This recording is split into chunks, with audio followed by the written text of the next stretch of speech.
I brought my wife to a party, thinking it would be just another night of laughter, friends, and a few drinks.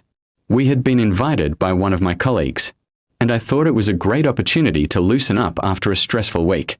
She seemed excited as she got dressed, spending extra time choosing her outfit. I didn't think much of it at the time. I just thought she wanted to look good for me. The night began normally. We entered the crowded room, filled with music, chatter, and people dancing. I introduced her to some of my friends and colleagues, and everything seemed fine. She smiled, laughed, and even held my hand for a while. But as the hours passed, I noticed something change. She became less interested in talking to me and more focused on mingling with strangers. At first, I told myself not to overthink it. After all, it was a party. Everyone was supposed to socialize. But then I saw her laughing a little too much at another man's jokes. He was tall, charming, and clearly knew how to grab attention. I watched as she leaned in close, her hand brushing his arm. My heart sank, but I forced a smile and tried to act normal. I decided to give her space, hoping she would eventually come back to me. I spoke with other guests, had a drink, and tried to ignore the nagging feeling in my chest. But every time I glanced across the room, there she was, laughing, talking, and slowly drifting further away from me. The man she was with didn't even glance in my direction.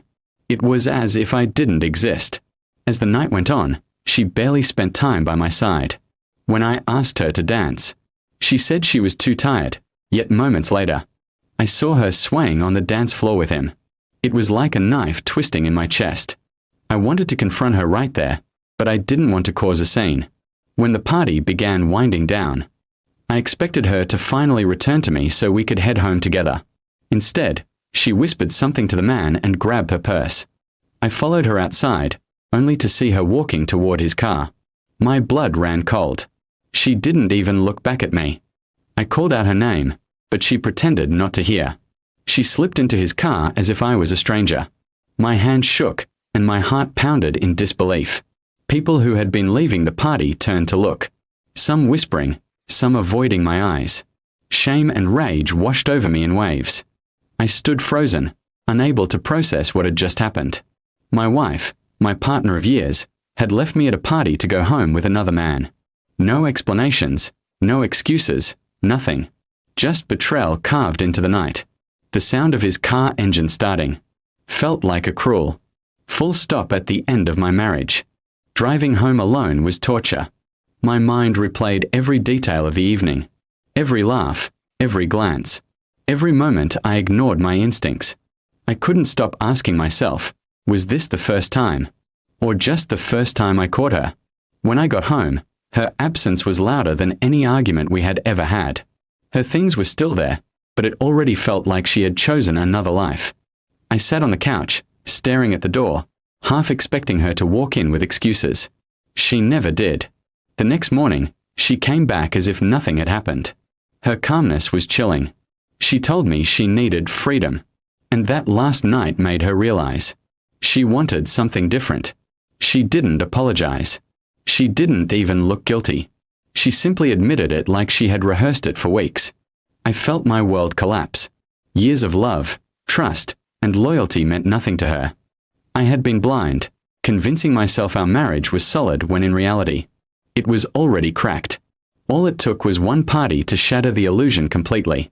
I realized then that betrayal doesn't just break your heart, it changes who you are. I wasn't the same man I was before that night. I had loved her deeply, but love alone couldn't fix what she had destroyed. Trust, once broken, never returns the same. In the days that followed, I made the hardest decision of my life. I filed for divorce. It wasn't out of anger, it was out of self-respect. I couldn't keep living with someone who had shown me so clearly that my feelings meant nothing. Her betrayal taught me a painful but valuable lesson.